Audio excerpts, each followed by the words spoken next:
I'll go to Mr. McRae. Thank you, Madam Chair.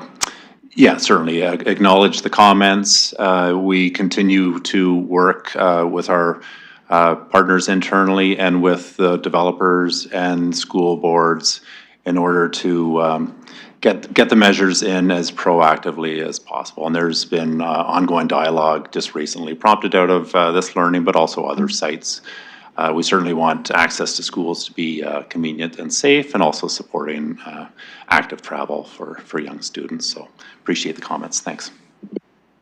Thank you, and I will look to my colleagues to see if there's any further conversation on these items. I'll go to Councillor Stevenson. Go ahead. Thank you. Just a quick comment or question on 2.11, the vehicle detection systems. We hear a lot of requests from the public around better timing on the lights, and I just wanted to give staff an opportunity to maybe tell Londoners what they've got to look forward to here. Mr. McRae. Through the chair, thank you for the question. Yes, our intelligent traffic signal project continues. Detection is certainly an important part of having the traffic signals work more intelligently. And so the system's getting procurement approval today and in this council cycle are to provide better detection through a radar-based system so that traffic signals know what the demands are on the different legs of an intersection and can more efficiently meet the demands and enable traffic to flow smoother. Thank you. Councillor? Thank you. Yes, just a follow-up. It says in the report that approximately a third of the city's detection systems are signalized or at signalized intersections, and here we're buying 25 more. Do we have a goal that we're working towards? Is this the end of that installation, or are we halfway there, or is there any information that can be provided that way? Mr. McRae. Yes, certainly. The project has progressed to a point where all signalized intersections are connected. The expansion of the detection system, the procurement for today, is largely to expand for maintenance purposes and to expand the detection system. I don't have a specific percentage-wise, and there's different operation models across the city, but certainly the project is well progressed, and a current action underway is to provide better communications through fiber optic installations between the traffic signals so they can better communicate to our central operating system. Councillor? Thank you. I'll go to Councillor Purple. Thank you, through the chair to the staff. Same point that I would like to discuss or talk about.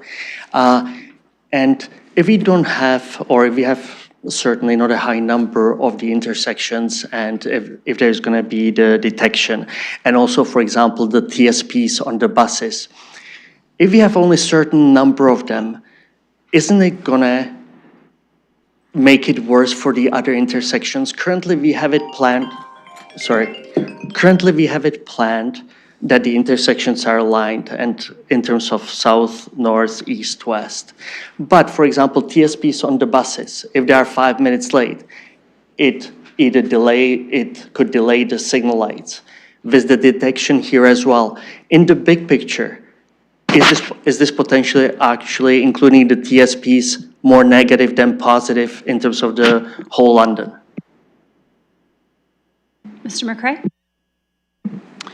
Yeah, the procurement of the Wavetronics radar detection system is for detection of all road users. So it's a separate system than the TSP or the transit signal priority. So this device is really making the intersections more efficient for all traffic flows, and then the TSP is layered on top of that. Councillor Purple. I think, yeah, and I do understand that, but let's say if the focus or if it's going to be certain, so I'll give an example, let's say Warncliffe and Oxford. And if we are going to do this, let's say on east-west, and then potentially it's going to adjust to the traffic there. And then it's going to potentially adjust, that will adjust the timing that when we go more west in terms of the Wonderland and Oxford, it's gonna mess it up, and then people traveling through the green lights, they might not be getting through east-west more smoother than if we have this. I totally understand if we had it everywhere, but if we don't have it everywhere, is it beneficial in the big picture? Because are we gonna get them off one intersection faster, but are they gonna get stuck on the next intersection, south-north or east or west? Mr. McCray.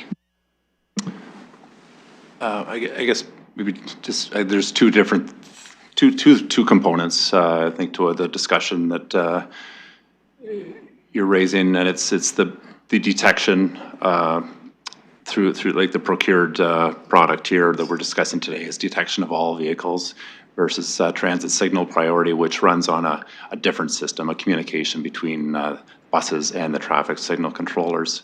So this procurement today is certainly maximizing benefit for all vehicles. The transit signal priority system, if I understand your question correctly, it does prioritize the buses on an as needed basis, i.e. if they're significantly behind schedule. And then the system would, so it identifies a priority, but then the system modifies and kind of reverts back to the optimal operation of both that intersection and adjacent intersections to again maximize flows for all traffic. Counselor? Okay, thank you. I have no more questions, but I do want to follow up on this after. Thank you. Thank you. Looking around for any final comments. Okay, with that, we'll open the vote.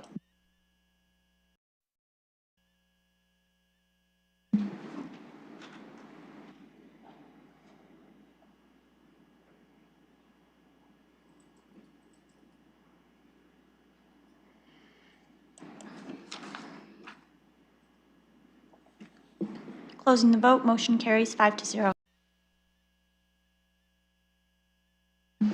Thank you. So we'll deal with the remaining items after our items for direction. So move on to item 4.1, which is recycling materials for small businesses and nonprofit organizations. This was communication submitted by Councillor Frank and Mayor Morgan. I will go to Councillor Frank if she'd like to move her item.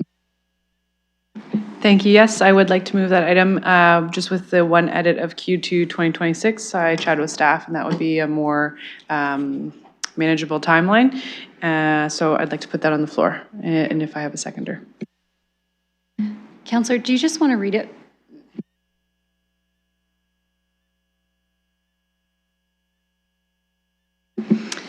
That the Civic Administration be directed to review and report back to the Infrastructure and Corporate Services Committee in Q2 2026 on A, the feasibility of allowing small businesses and nonprofit organizations to bring their recycling materials to the city's Enviro depots, including I, any limits or restrictions that would apply to the quantity of materials accepted, and II, options to waive or offset fees for small businesses and nonprofits, example through a pass or permit system, and B, the feasibility of providing green bin organics collection for small businesses and nonprofits located along residential collection routes as a potential offset for the new recycling collection fees.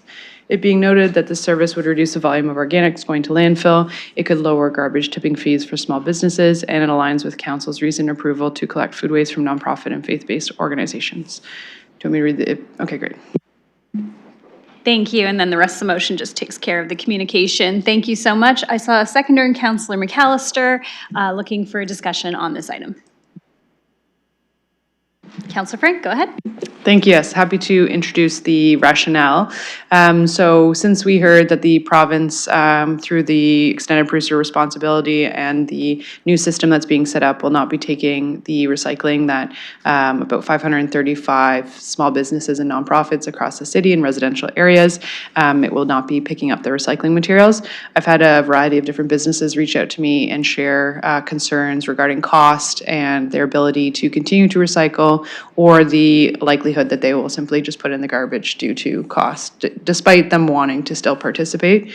So in that context, I was hoping to find some options that they don't directly address the issue, but they might provide some savings or some future new options for businesses and nonprofits. And I chatted with staff, and we are limited due to the fact that the entire recycling facility that we previously owned is now entirely operated by this consortium group. And so we have no control over requiring them to accept a certain portion. And we won't know until later into next year if there's even any space in the future beyond what is currently going to be processed there. So in that context, we're just hoping to explore these two possibilities. I do want to note that the green bin, my understanding would be they would only be given what a residential building is given, so it's a 44-pound bin, which, for a restaurant would not be significant, but perhaps for a smaller organization that, again, that might be at least somewhat helpful for trying to reduce their garbage pickup. So happy to chat more, or staff are, I think, very well versed and could answer more of your technical questions on that. Thank you. Looking for other speakers. Councillor Stevenson. Thank you. Yes, I'm happy to support this. Businesses have expressed concern about the January 1st change and what that's going to mean for their ability to contribute to the recycling program here in the city and the costs that they'll have to bear for that. I've also had complaints in the past about businesses on residential streets that weren't permitted to be part of the green bin program. They didn't understand why there was that restriction. And I think this will be a really welcome change for a lot of our small businesses out there. Councillor McAllister. Thank you. Through the chair, I just wanted to also express my support for this. Noting obviously the challenges we have, but I really do think that we should explore all of our options. Appreciate Councillor Frank bringing this forward, and I know staff will do their best in terms of looking at what options we have available. I've also heard from businesses and nonprofits that still want to participate, but just kind of looking to us to see what we could potentially do in the future. So appreciate it and look forward to this report coming back. Thank you. Thank you. Looking for other speakers. Okay, seeing none, if you'll permit me a comment from the chair, just wanted to say thank you to Councillor Frank and Mayor Morgan and Councillor McAllister for this item. I just wanted to mention, I also have heard from small businesses that have concerns. The one challenge I see, though, is that we may have some difficulty communicating out a new strategy after we've already are in the process of sending out communication saying where things are right now. But I do think for those that are really interested in ensuring that they're doing their part, they may be more inclined to find this information and seek it out after the fact. I will say I sympathize with organizations that are losing this ability to be able to be more sustainable and support our environmental goals here locally. And I ask them to continue to bear with the city as we continue to look for strategies, but also to communicate to the province about the fact that this program and the changes have been from a provincial outcome. That's my comments. With that, I will look to the committee to see if there are any final thoughts, and if not, we will open the vote.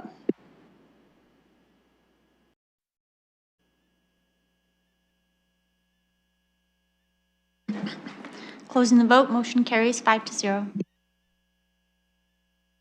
Okay, thank you. We will deal with our deferred matters from earlier. We'll start with 2.2, which is the Pollution Prevention and Control Plan Update Study Notice of Completion.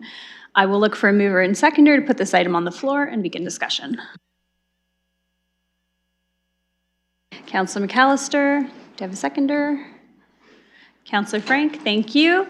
With that, I will look for speakers. Councillor Stevenson, go ahead. Thank you. I asked for this one to be pulled. I, like I'm sure all the other councillors, are very concerned about the sewage that goes into our Thames River and how we can do everything that we can to reduce that impact. But my understanding was we had an opt-in program that had subsidies related to it, and we weren't getting a lot of buy-in. And now I'm seeing a proposal that we mandate it upon property transfer and that the cost be incurred by the new owner. So I was just wondering if staff could just give an update on what the previous program was and, you know, what the rationale was behind making this switch, because it's a pretty big switch. Thank you. I'll start with Ms. Ramloo. Thank you. Through the chair, yes, it is a big switch. This is something that's been examined in the past and not pursued because it is a big switch. So we have traditionally opted to go for the voluntary opt-in program. However, the reality is that does not get significant enough results to actually decrease overflows to Thames River. So we estimate that we have about 50,000 homes with their weeping tiles or the drainage footing connections, however you want to say it, connected to the sanitary sewer. So during large rain events, that overwhelms our sanitary sewer. We have found that you typically need about 60% of the, 50 to 60% of the street to disconnect to see a real decrease in flooding and a real impact on those overflows. We continue to do bigger projects like combined sewer separation and so on, but really this is a big source of that unwanted water. And at a rate of 70 to 90 connections done per year through the opt-in program, that's not really making much of a dent on those 50,000. So if we want to have a real impact on those 50,000 and on the influence on overflows, this would be what we would recommend moving towards. That said, the report today is acknowledging the master plan update study, putting it out for review. It's not approving the program itself today. We would be coming back with more details, how it would work, whether there would be subsidies. All of that would be done at a later date, along with any staffing and budget implications, and we could, there would be the opportunity to really delve into the approval or not at that point. The endorsement today would give staff the direction to go forward and look at this in more detail. Councillor Stevenson. Thank you for that. I appreciate it.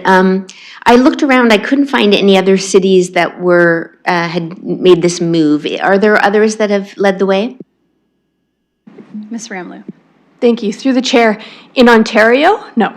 But I will pass it to Mr. Chambers, who's more deeply involved with the study and what some of the other municipalities are doing. Mr. Chambers, please go ahead.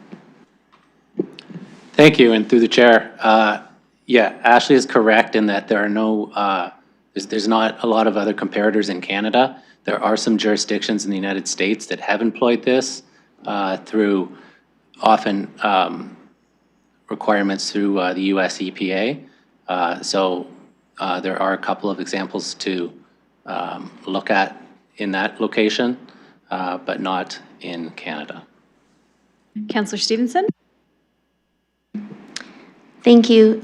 Is there something unique about London that we need to make this move, or do we see ourselves as leaders in this space? Ms. Ramloo. Thank you. Through the chair, it could be, I mean, possibly not. It would be more that we are a leader in this space in tackling this. There is a hesitation from municipalities, of course, to make anything mandatory. And we have been very cognizant of the cost that it puts on homeowners, which is why we're proposing we do it at point of sale when there's a significant amount of money already changing hands. And other things are often covered at this point as well, you know, whether there's electrical work needed for insurance purposes and so on. There are certainly other cities in Canada that would have weeping tiles connecting to their wet weather flows. Not all cities have combined sewer systems. It depends on the age of the city and the age of their infrastructure. But we would certainly be a leader on this if we went forward, yes. Councillor Stevenson. Thank you. I'll look into this more. I think it does impact certain areas of the city more than others, and it is, mine is one of those, I think, heavily impacted. There is, I am concerned about the reception that this is going to have on Londoners who are being told this is being mandated, and that the cost is now being borne by them, which I found a bit surprising too. If we have a budget to fund it for those who volunteered and we have staff to run that program, I'm assuming those funds and those staffing would move to the new program? Ms. Ramloo. Thank you, through the chair. So that is certainly part of the analysis we would be doing. I don't believe we would be looking to, remove the subsidies or anything like that, but we will have to look at the budget considering there would be significantly more being done. But that would all come as part of those budget discussions.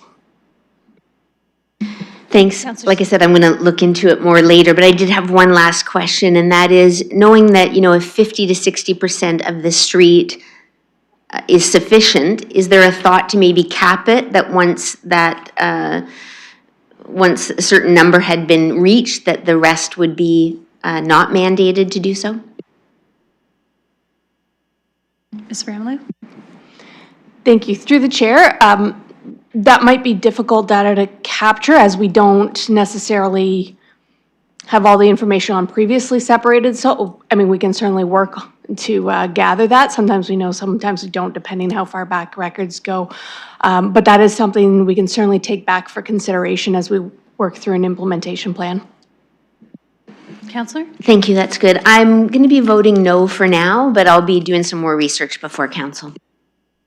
Okay, I have quite the speakers list building, so what I'll do is I will hand the chair over to Councillor McAllister, Vice Chair McAllister, and if I'll take my time and then I'll come back and chair the rest of it. Okay, noting that I have the chair, go ahead, Councillor Rowan. Thank you, and through you. Yes, this is an item that I was quite interested in, especially around this idea of this new charge for point of sale. To me, it feels like a new land transfer tax for London, but only applicable to houses that are under the age of 1985. And for me, that's a big concern. We're talking about an affordability crisis with housing right now, and we're saying that a homeowner with a home that is connected to the Weeping Tile system could pay between $5,000 and $10,000 extra. So I agree, I would be open to hearing about incentives. I would be very open to hearing about maybe some other levels of government that may have programs. But I also wanted to understand, if we decide to use this strategy, does this sit as a liability for us at all? If let's say, the sale happens and the homeowner now has to comply and they're not compliant. I didn't understand what happens at the point that they're non-compliant. So I'm not sure if we can comment on that and how that sits as a liability for us or not. Go ahead, staff. Thank you. Through the chair. So that would, again, be part of the greater implementation plan. We have had initial discussions with our legal staff on this matter, but haven't necessarily reached a firm conclusion at this point. Go ahead, Councillor. Thank you. So just to understand, with the motion that's in front of us, we would be sending this out, placing on the public record for a 30-day review period. Is that intended for the public to provide their feedback on this program as well as the entirety of the report? Thank you. Through the chair, that time period is for on this report only. We would certainly be doing a lot more consultation and so on, information sessions, et cetera, should we come forward with an implementation plan and associated budget. Go ahead, Councillor. Thank you. And through you, this might be a question for the clerk, because within this particular study, there's no way to really separate out this portion of the discussion. I don't want to say no to the entire study because I want more information before I agree to what's in front of us. I would have a lot of questions like, I would want to hear from, let's say, the real estate industry and get a sense of their feelings on impact. I would want to understand a lot more before I made a decision like this. So I'm in a tough place trying to decide how to vote on this item because I feel like within this report, it's a bit challenging to separate those items out. I'm not sure if staff want to comment on that at all. Go ahead, staff. Thank you. Through the chair, I definitely appreciate that. This was not meant to be a report for the full implementation that you would then vote on that. That will definitely come at a later date. So today is an endorsement or acceptance of the study. This was a primary recommendation of the study from the consultant based on the scale of the issue and the way in which other more traditional measures, if you will, have worked or not worked. So for instance, in the past, we have built storage for wet weather flows. They work until a point, but they fill up very, very quickly. And then you're back to having basements flood. So you spend a lot of money in an area, for instance, to have storage. And it will work for some of those smaller storms. For some of those bigger ones, it still doesn't. This is to remove it right at the source. So that's why the report recommends it as if you want to really fix the problem, this is the way to do it. We recognize that this would be a massive undertaking for city staff, for residents to understand, and for industry to be able to absorb the extra work. So there is a lot more work that would be required here. Today's report is to see, basically, do you agree with us looking at this more at least, to come back with a fuller plan? And at that point, and with all the consultation, and if at that point we say, you know what, no, this is not the way we want to go, that's okay. We can do the additional work that is entailed in this report, like to look at the feasibility and the staff and so with our existing staff and so on. In our internal legal review, all of that. So it's really just to give us a direction if this is something council even wants to consider at this point in time or not. You can accept the report without us having to do that additional work though. You can say, thank you very much, but no thank you. Go ahead, Councillor. Thank you, and through you. So this is where I'm struggling because I feel like I'd want to unwind a bit of this, a bit of the language in the report around accepted to explore or to do something different with that segment of the report to show First, I appreciate the bold thinking, and I appreciate the fact that there are many homeowners in our city that are affected every year because of basement flooding, and I know how damaging and how demoralizing and how challenging and stressful it can be for families to deal with that, and that's a real and true reality in our community, and I do think that we have to do things that are proactive to address those issues. So fully appreciate what's in here and the fact that we're thinking maybe a little bit outside of the box in how to address the solution. However, I do want to see the options come back to better understand them, but I don't want the message out to the community to be that we accepted this at this point while we're still actually in the process of really evaluating our position on it. So I'm not sure if there's something we can do within the motion to be able to better separate those items out so that we can say we want to explore what that looks like, but it's not an acceptance. So maybe I will go back to the chair or the presiding officer, and I can park my comments and work on something while other people are speaking, if that's helpful. Okay, thank you, Councillor, and just to let you know, you've used 4 minutes, so if you want to introduce something, you got another minute. I believe Councillor Frank was next. Oh, and Ms. Ramalou, I know you want to say something as well. I will hand the chair back to Councillor Rahman, and Councillor Frank's next on the list, but go ahead, Ms. Miller. Go ahead, Ms. Ramalou. Thank you. Through the chair, if I may perhaps simply amending Resolution A to be that the report be received rather than be accepted. Thank you. Okay, I will look for other speakers on this item. I had Councillor Frank next, and I saw Councillor Pribble as well with his hand up. Councillor Frank. Thank you, yes. I have been following this process for a little while, and I pulled up an article from CBC from 2021. And in that article, it cites that we spend $1.4 million a year with all this unwanted water ending up in our treatment plant. So I didn't notice that in this report, but I was wondering if you could verify that $1.4 million that we spend on unwanted water, is that in relation to this unwanted water that's going through the weeping tiles?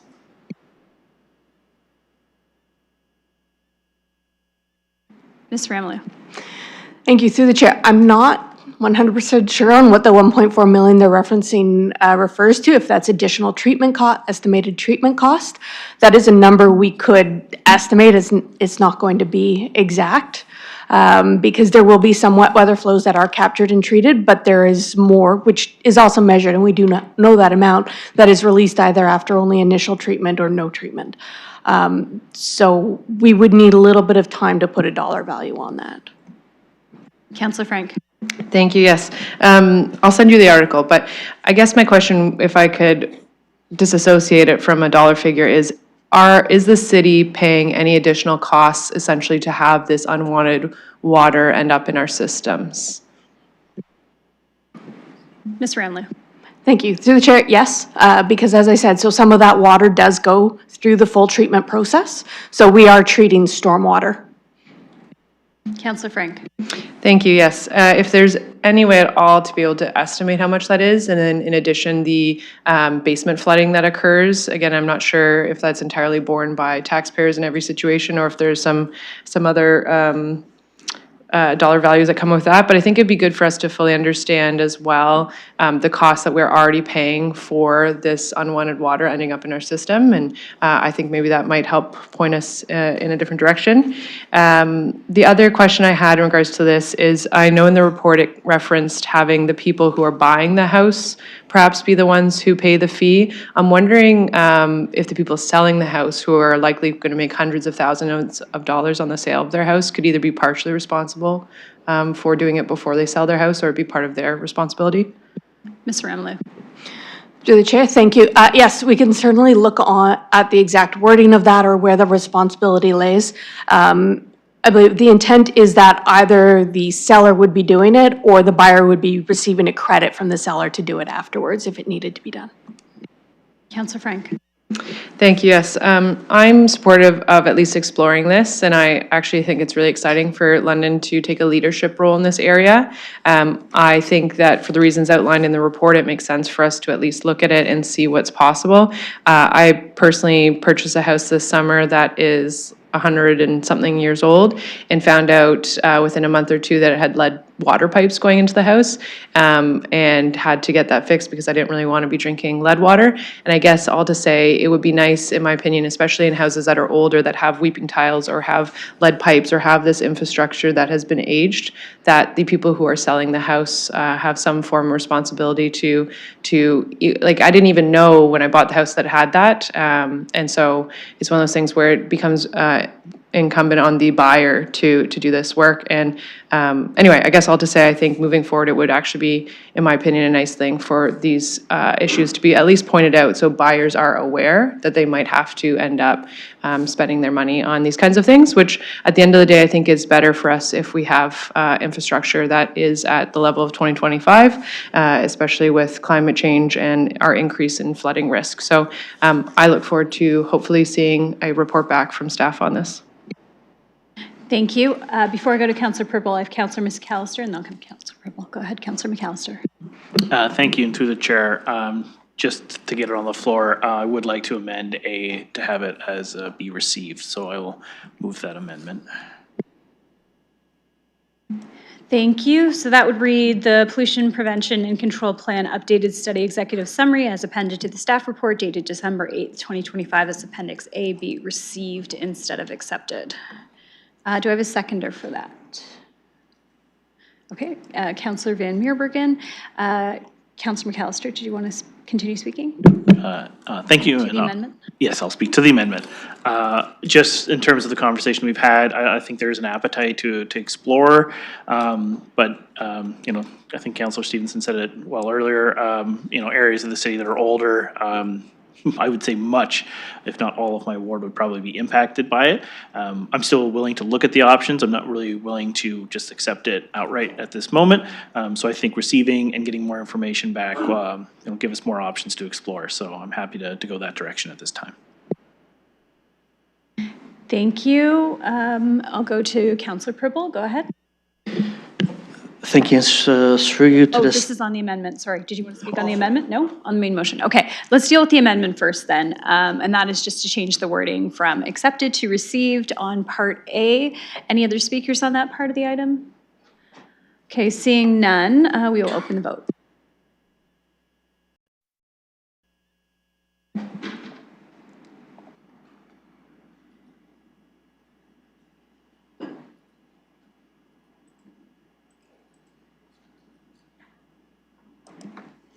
Closing the vote, motion carries 5-0.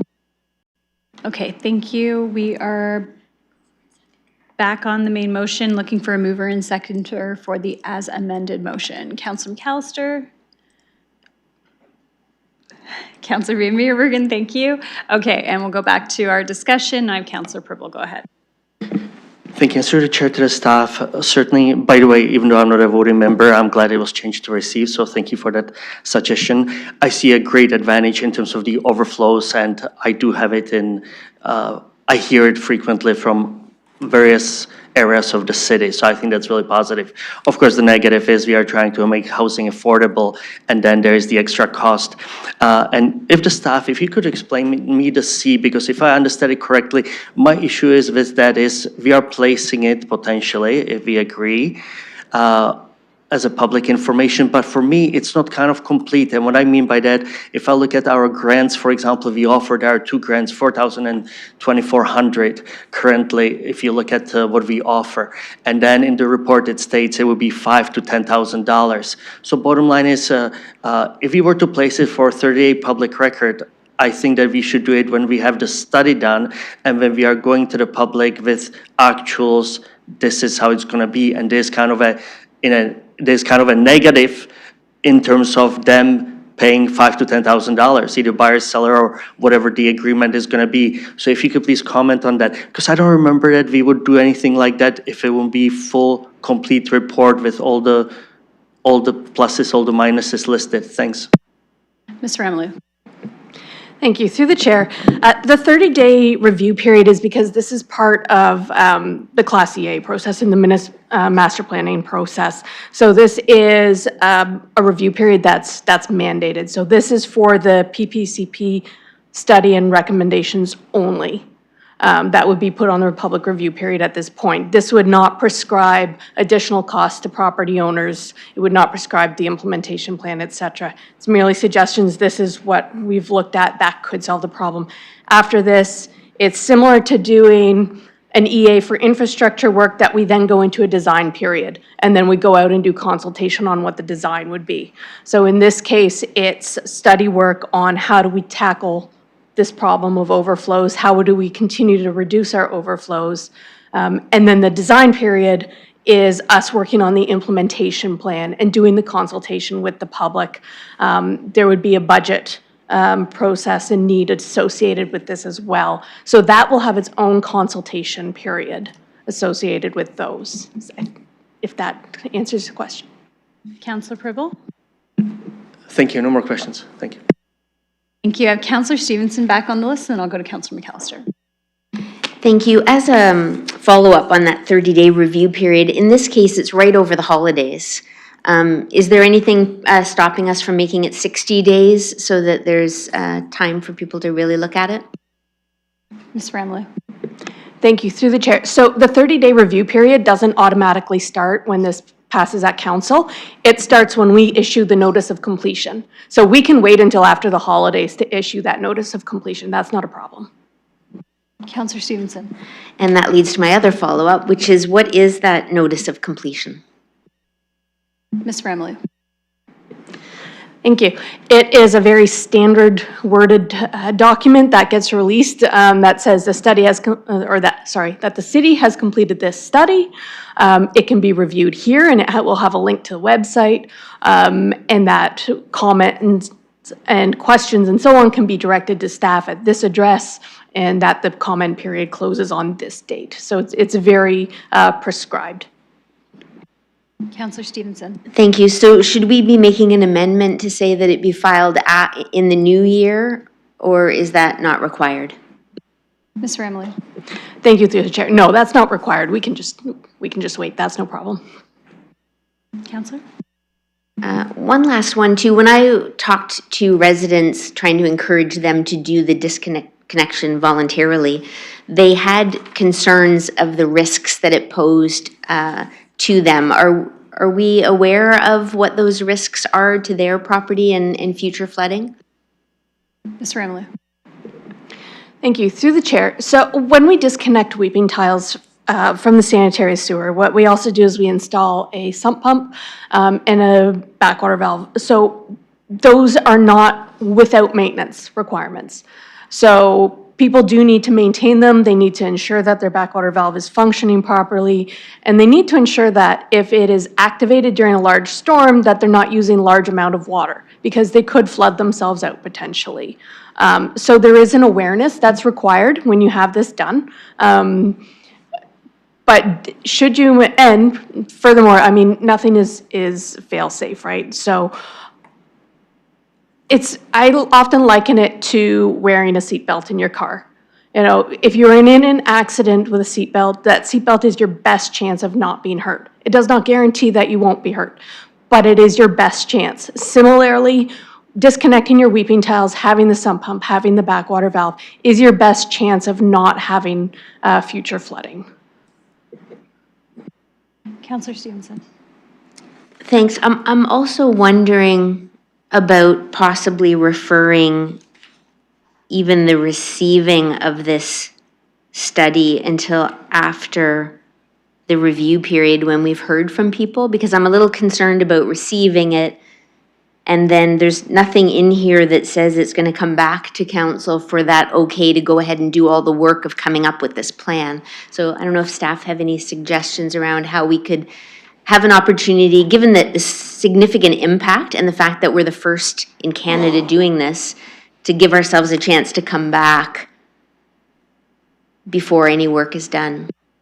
Ms. Remley. Thank you. So we do require council to receive the report and direct us to put it on record for 30 days. That said, if any comments came back that significantly or materially changed our recommendations, we would certainly bring that back, similar to how we do other environmental assessments. That said, there was also previous public engagement on this. There were public information centers held and information went out about it, to which we have not received a lot of comment or information. We may now at this point receive more. But again, that can either inform any changes to the report or inform the next stage of work as we work through any implementation. Councillor Stevenson. I think what I'd like to do is make an amendment to C that says that a report come back to council after the 30-day review period with a summary of comments. Just a moment while we clerk that.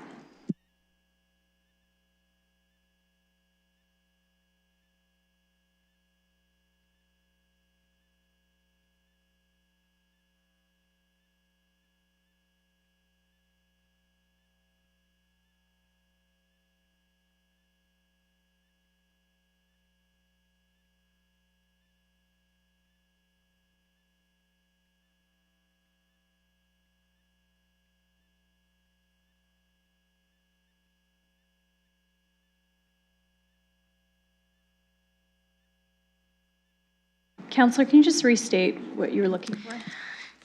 The intention is that a report be brought back to council with a summary of comments after the 30-day review period.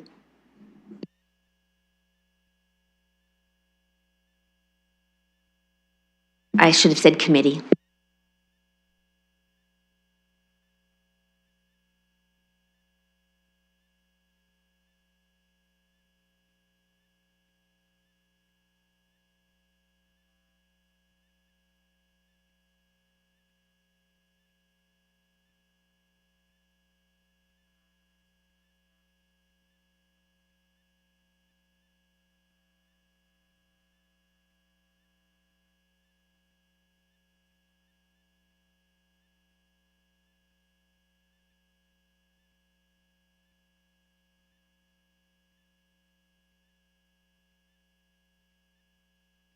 Just a moment while we sort out the language.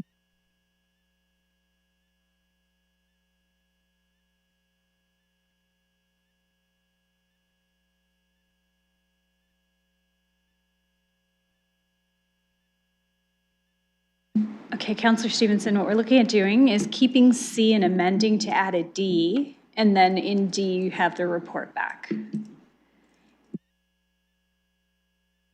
Just going to check in with staff. Ms. Remley, is there any statutory requirement, any issue with that if that comes back to us? Through the chair, thank you. I don't believe there is. Typically, what we do after the 30-day review period is that's all packaged up, all those comments, and they are submitted to the ministry, but we can simply hold off on doing so until after council has had a chance to review them.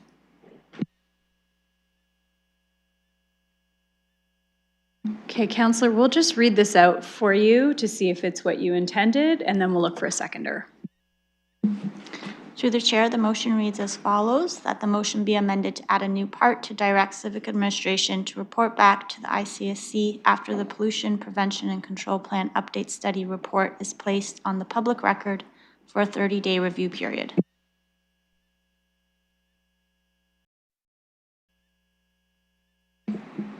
I guess it'll just be understood that it's with the public comments, the summary of the comments. Thank you. I think we can add that just to be clear.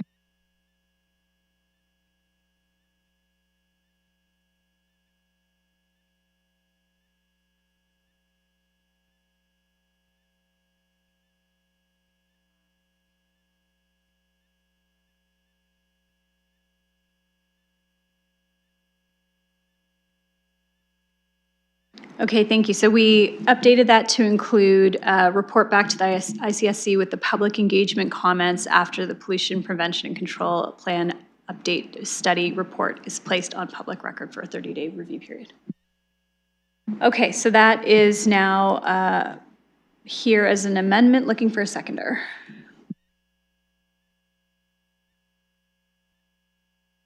I'm happy to second it.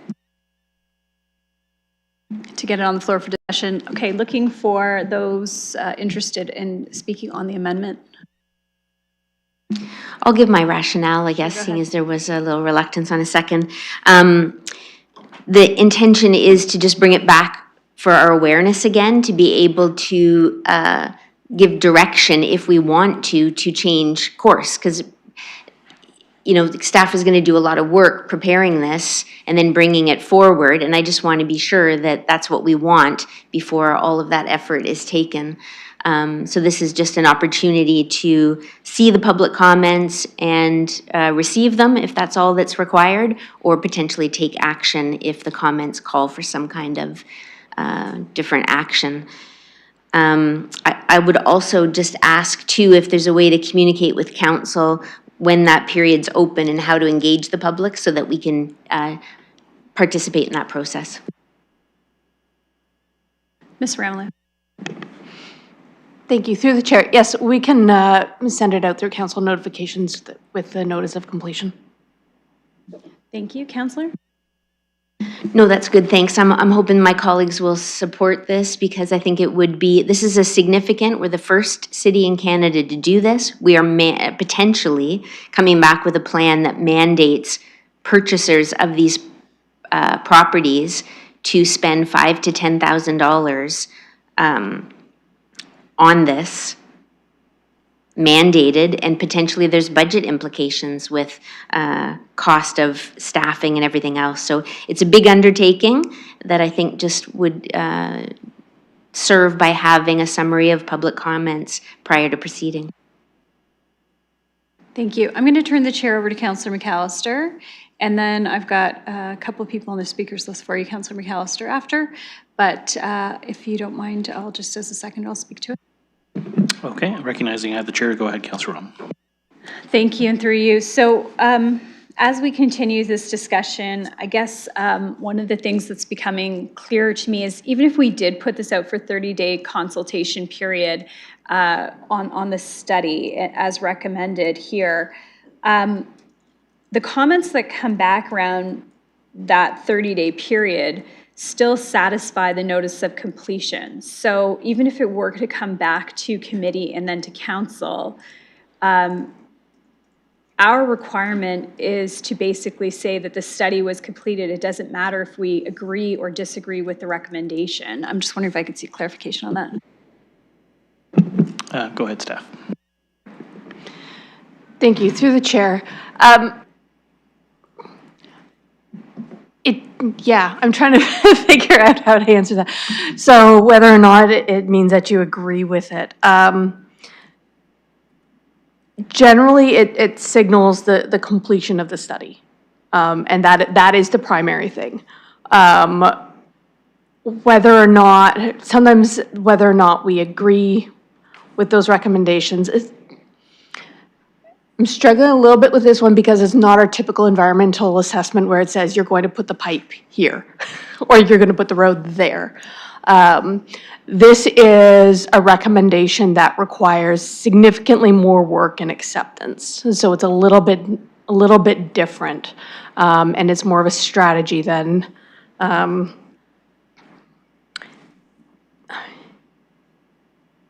In short, I would say that accepting the report today and placing it on the 30-day review period does not tie your hands to move forward with a mandatory disconnect program, I think is the key thing here. Follow-up, Counselor? Thank you. Just to follow up, so I think where I would have been more comfortable is if the report included the evaluation of the mitigation strategies so that we could fully understand what the alternatives were that were looked at and whether or not all those alternatives, why this was the top ranking alternative, and if the report included all of those items in it, so that it signaled to the ministry, I guess, or signaled to us as part of this process that this is one of the options. It's the best option that we could come up with. And even if it's not council endorsed, we have the ability to move forward with other maybe less desirable alternative strategies. So I'm just wondering if that question can be answered. Go ahead, Ms. Ramla. Thank you. Through the chair, yes. So we can absolutely make the full report available to you for your review. When we submitted this report, we have appended the executive summary only for the sake of length, but we can absolutely make that report available to you. Go ahead, Counselor. Thank you. So I think at this point, I would be comfortable referring this matter until I see the full report, and then from there, dealing with this matter. Because I don't feel like I have another option in front of me, and I'd like to understand all the different mitigation strategies before I agree to a preferred option. So we're on an amendment, so I'm not sure I can refer on an amendment, so we can refer the amendment. Yeah, so I'm just going to hold my comments, I guess, until main motion. Okay, thank you, Counselor. I don't have the speakers list, so who is next on it? Thank you for returning the speakers to me, and I will look to Councillor Frank, and then I had Councillor Stevenson again, and then Councillor Preble, I think. Okay, Councillor Frank. Okay, I'll return the chair to you, I'm sorry. Actually, I'll wait until you do your referral because my question will be about that. Okay, we're on the amendment still, so we'll come back to you. Okay, Councillor Stevenson. Thank you. I just want to clarify, this amendment just says that the public comments will come back to committee. So it's not doing anything other than that, but just allowing the public to also see whether maybe their views in the minority or majority or that kind of thing. So that's all this amendment is. Thank you for the clarifications. Looking for any further speakers on the amendment? Okay, with that, we'll open the vote on the amendment.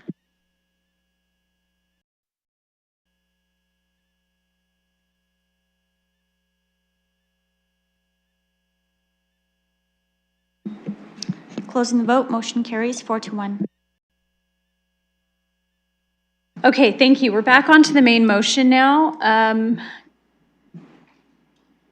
Looking to committee. Sorry, we need a new mover and seconder because we are as amended once again. Councillor Frank. Looking for a seconder. Okay, I will second to continue discussion on this item. Okay, looking to members of committee, I'm in your hands on what you'd like to do next. The amended version is on the floor. And Councillor Stevenson. Is there a time requirement for us to do this? Are we able to refer this for a certain period of time? Ms. Ramley. Thank you. Through the chair. No, these processes are proponent directed. So we have the ability to delay placing it on the public record and issuing that notice of completion. Counselor Stevenson? So if I heard committee correctly, there was, I'll move a referral to the end of Q1 2026. Okay, I have a referral on the floor for Q1 of 2026. The reason would be to engage with the public. To engage with the public, do you want to add anything else into the referral? I think I do. Is it a PPM? No, I'm just wondering if you want to add the alternative strategies, the full report. Yes, so thank you. And then to refer back for public engagement time period, like for us, sorry, refer back to allow for public engagement and to receive a staff report with sort of overarching alternative strategies. I'm going to let my colleagues maybe help me with the wording on this. Okay, thanks. Just to clarify though, the referral, if you're referring it for public engagement, you're only speaking to the fact that the public is maybe seeing this somewhere. It's not because of the notice of completion, which starts the 30-day period. So it's just so that people can provide their feedback based on maybe the things that they see or hear. Yep, it's just to allow time for public engagement and to ask for staff to come back with a summary of options. Okay, thank you. We're just clerking that just a moment.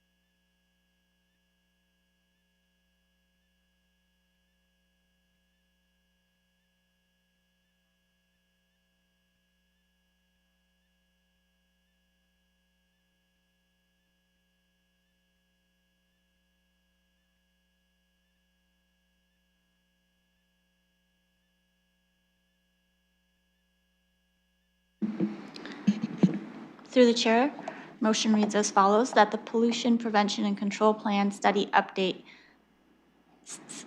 Study Executive Summary as appended to the staff report dated December 8th, 2025 as Appendix A be referred to Civic Administration for further public engagement prior to the notice of completion being filed with the municipal clerk. Oh.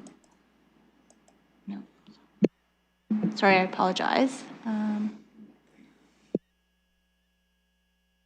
Be referred to Civic Administration for further public engagement and report back with a summary of alternative strategies by the end of Q1 2026. I'm wondering if we should just take the public engagement piece out of there, like that's what we're going to do, but we're not asking civic administration to do that, so.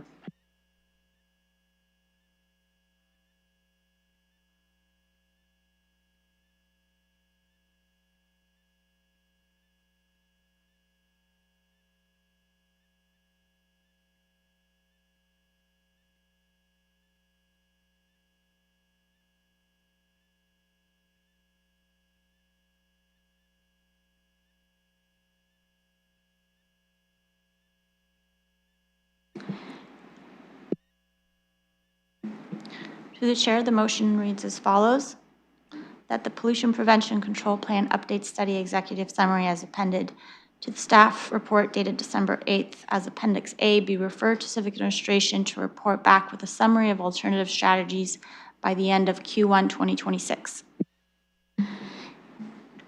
Okay, Councillor Frank, did you have, were you looking to second or were you looking to, we don't have this on the floor yet. I just wanted a clarification. So if we are not asking them to do any more community engagement feedback, we're just going to get them to send the report. Why do we need to refer it? Can't they just email us the report? Like, I just don't understand. Now that we've taken out the community engagement part, what are we doing? Thank you. I think this is so that we can review the alternative strategies and then have a report back on all of it so we can decide what to do at that time. Do you want more clarification of that in the motion? Because we're just still on crafting the motion right now. Okay, Councillor Stevenson, does that satisfy the way it's written. Does that satisfy what you're looking for? Yes, and I'm open to putting something back about public engagement in there again. I just want to confirm that alternative strategies includes the current strategy, that it would be a brief overview of all of them.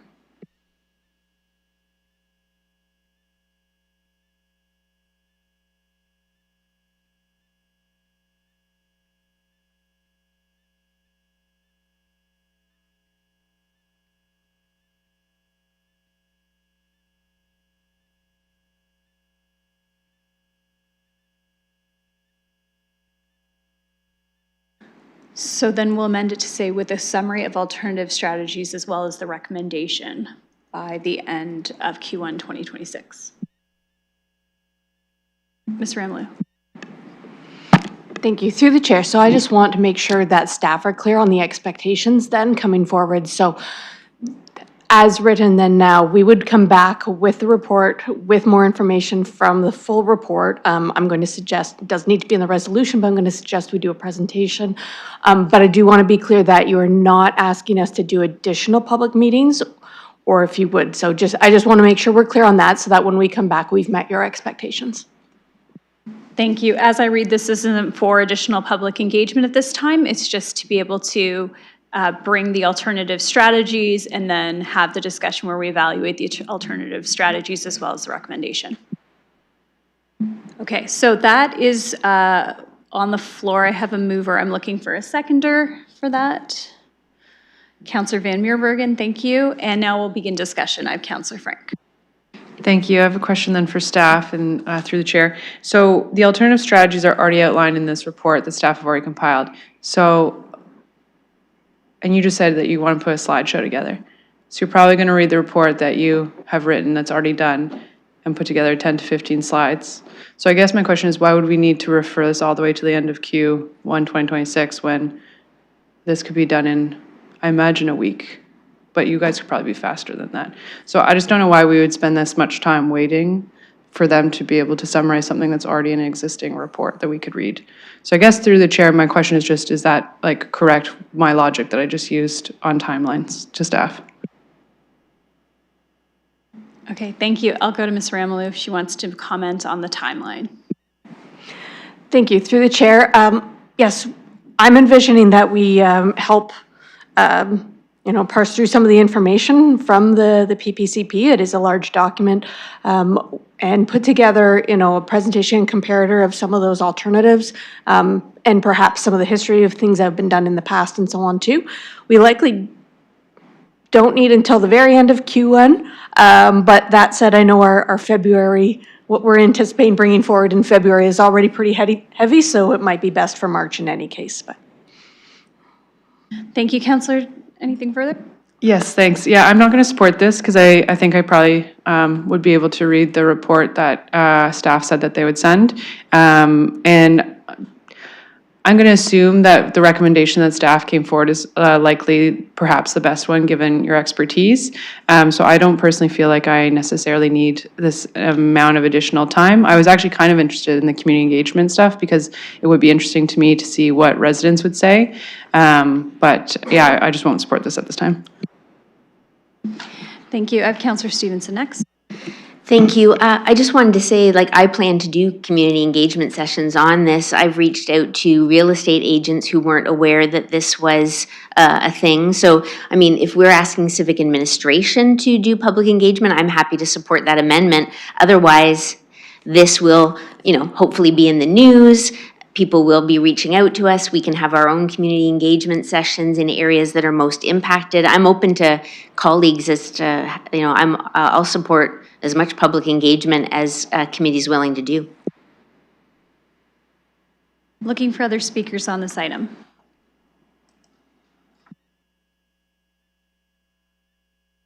Okay, thank you. From the chair, I will just comment on the referral. So I will be supporting the referral that's in front of us. And my reason for doing so is I do believe that this does require us to take some extra time to be able to look at those alternatives. And I think it would be helpful for us as well as the community to get a fuller perspective of what all those alternatives are, as well as to discuss and maybe share more about how that implementation plan, what the strategy will be. It feels like if we agree to this study, we're agreeing to the recommendation in a sense to move forward. And then from there, it's just a bunch of other connecting steps that will move that item forward as a direction. And to me, that's a challenge without understanding the public's view of that. As mentioned, I see this as a land transfer tax in a sense,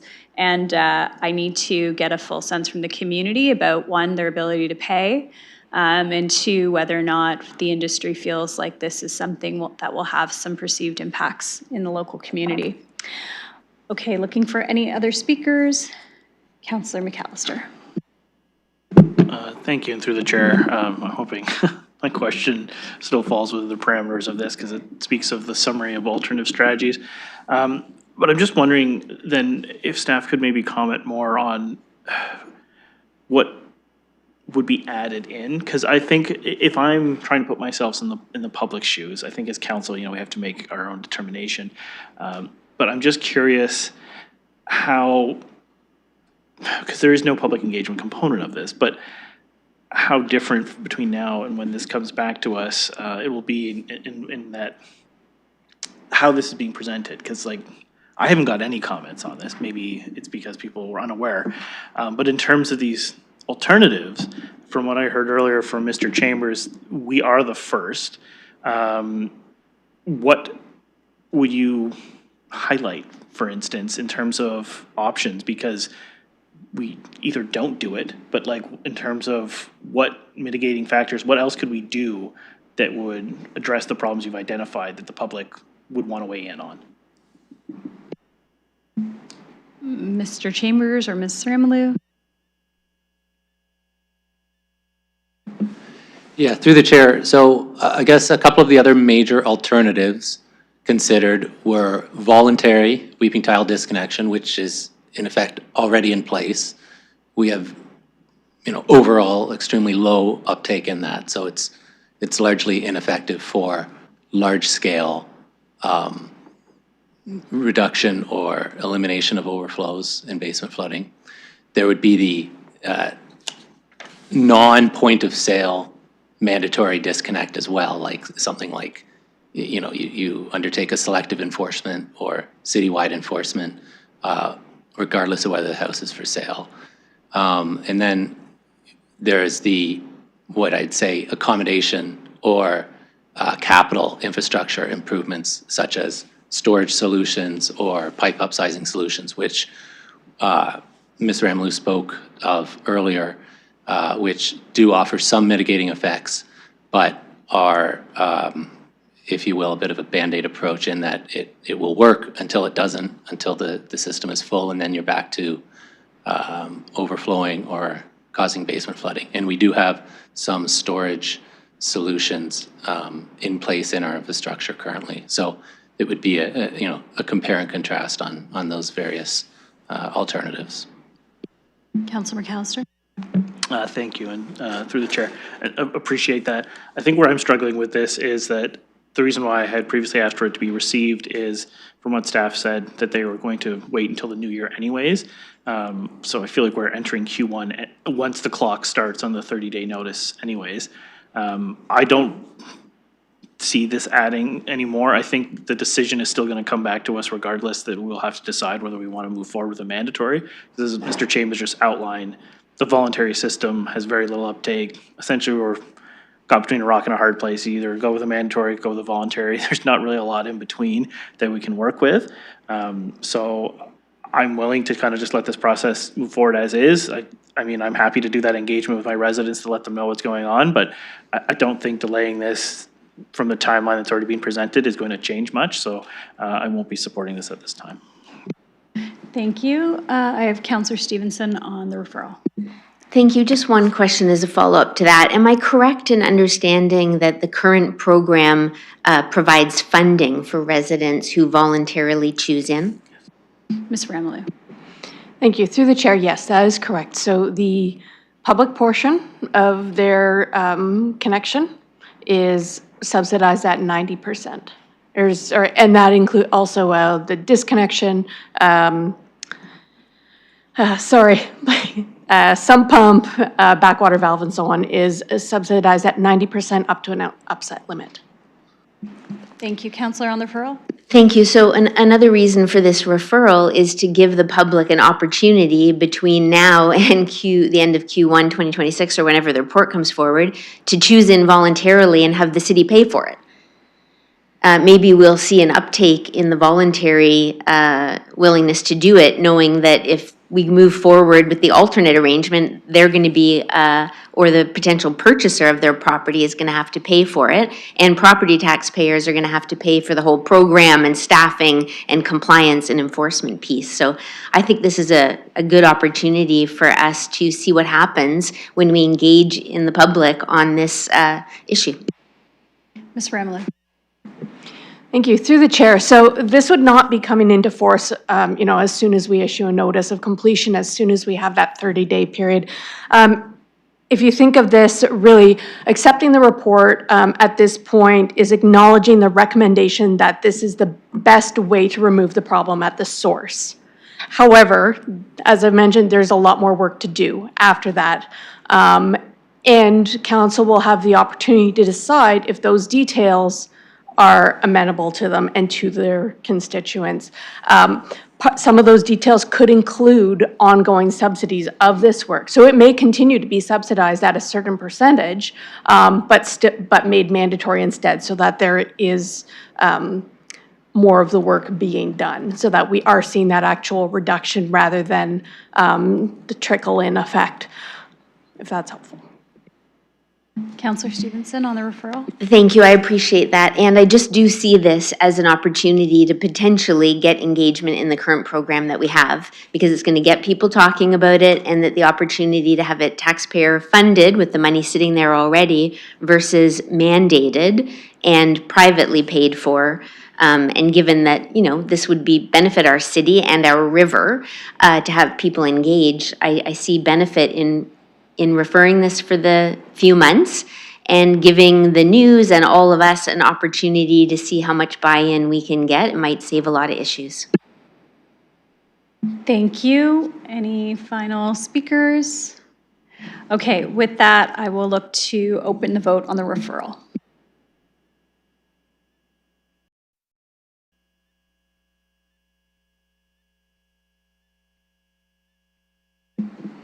Closing the vote, motion carries 3-2.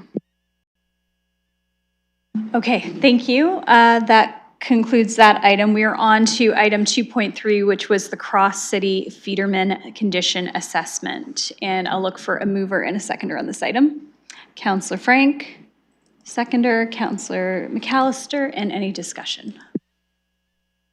I have Councillor Stevenson, go ahead. Thank you. I just pulled this one. I was unable to access the inspection strategy from July 2014 on the website for some reason, and I was just curious, is this required? Is it, how long is the contract for? How often will it get done? And are we provincially required to do this in any way?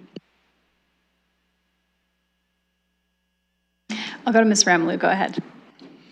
Thank you. Through the chair, I will start with the last question. Are we provincially mandated specifically like this? No. We are mandated to have an asset management plan to maintain our water infrastructure in good condition. So those things are mandated. Exactly how we do that is not. I will refer back to information on the previous inspection report to Mr. Rosenthal's. Thank you. I'll go to Mr. Rosenthal's. Oh, and through the chair, I'm not sure exactly the details from that 2014 strategy. That was from time ago, but we do now, I think that was partially in establishing the budget to do regular inspections of our trunk water mains, which we do now, and we do have a budget item for that, which is where this is coming from. In terms of frequency, this would be the first time this particular water main would be inspected, and this contract is for a one-time inspection of this water main. As noted in the report, this water main is also continuously monitored. There was an inspection attempted I think, around 2014 on this water main, but there was some technical difficulties with it. They weren't able to complete it. So now we've, advancements in technology in the meantime, and as well some different processes. We've done some testing. We're confident we can do the inspection this time, so. Counselor Stevenson. Okay, thanks. I appreciate that. First time in this committee, so this area is a little bit newer to me. And I noticed that the strategy was in 2014. The next report listed on here is 10 years later in 2024. And then we've got this one in 2025. So, and it is a lot of money. So that just had me asking a little bit more about it. I guess the only other question I have is, and if it's not easy to answer, that's fine, but we did go 10 years without a report here, and now it's been 2 years in a row. Is this something, like, will there be different sections coming forward each year, or how is this budget allocated? Ms. Ramalou. Thank you. Through the chair. So the inspection that we're awarding today is the baseline inspection. So it's where they put an actual device inside the pipe, and we create a baseline condition assessment so that we know what we're working from. The acoustic monitoring is what has been done in the interim. So it actually listens for wire breaks in the pipe. And so when we have a baseline report on that condition, then we know if we're starting with a pipe that's in okay condition and we're hearing the occasional break, we know that it's probably still okay. If we have a pipe that the condition assessment shows is in poorer condition, and we now start hearing a whole bunch of breaks with that acoustic monitoring, we know we might need to do something more and plan for that. So the two really go together. So the original inspection, that baseline, was done in 2014, and it remains the same, and then we use the monitoring to keep an eye on it, so to speak. So that's what the 2024 report was. It was for the acoustic fiber optic monitoring contract, the part that we do ongoing. Today is to finish off that baseline report for the section that we couldn't do previously. Counselor Stevenson. Thank you very much. I appreciate understanding that better. Thank you. Looking for other speakers on this item? Seeing none, we'll open the vote.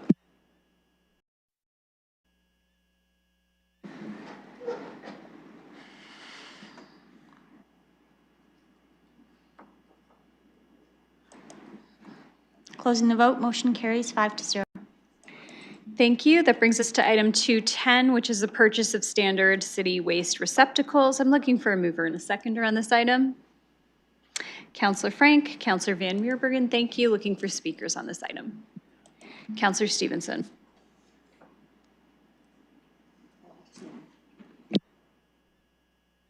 Thanks. I pulled this one for a couple of reasons, and I do totally understand that we already have them, and now we're saying we're going to pay for what we already have. But looking at it from a taxpayer perspective and on the heels of budget talk, the $1,900 per receptacle just seems really high. And I just wondered if staff had any way to sort of explain to, like, the value, why they're so expensive, I guess. I'll go to Ms. Dan. Yes, and through the chair, the costing of these units, it is comparable or less than what you'd see for a commercially available units. This is a standard that we've developed over about 15 years together with a local vendor to be durable, and they're modular. One of the benefits of them is that if one of the side panels is damaged or dented, we can replace just the panel and not the entire unit. So that brings with itself its own savings. They have become the standard in the core with the exception of Dundas Place, and are also consistently what we're specifying on our road projects as we move out across the city. Same thing, they're included on the rapid transit contracts. So going forward, as a result of this report, and we've kind of crossed the threshold where we're using them more frequently, we realize that we need to go through a procurement process. And so we will be looking at all options, but we know that this is one that has been working for us. Counselor Stevenson. Thank you. And I guess, as a follow-up, glad to hear we're going to get them at the rapid transit stations, because I had heard some complaints that there wasn't garbage there. For me, when I drive through the core, I see the lids open all the time. I don't think it looks very good. And we do have people rummaging through them and issues of cleanliness and health issues.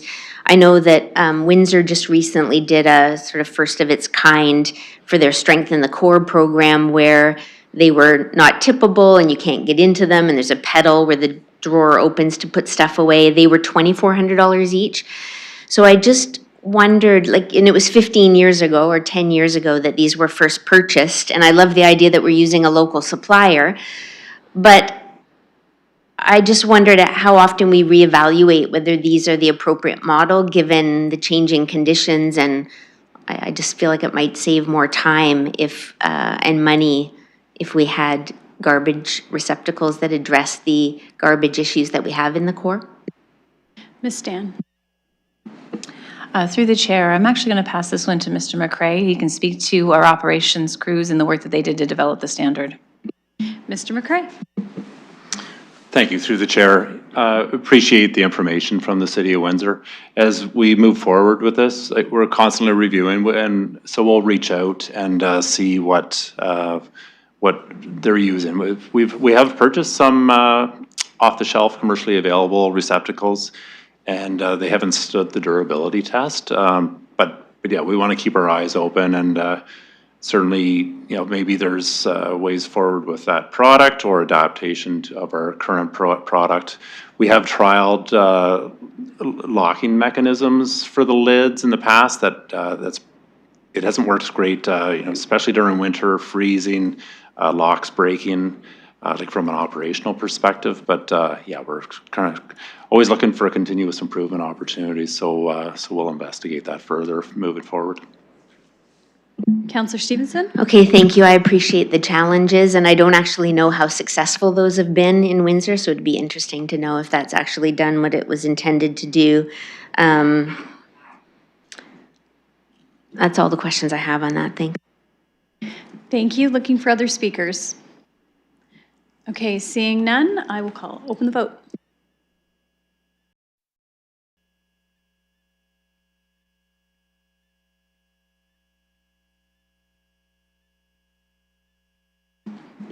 Closing the vote, motion carries 5-0. Thank you. That takes us to item 7, adjournment. Looking for a motion to adjourn. Councillor Van Meerberg and Councillor McAllister by hand. All in favor? Motion carries. Thanks, everyone. Have a great day.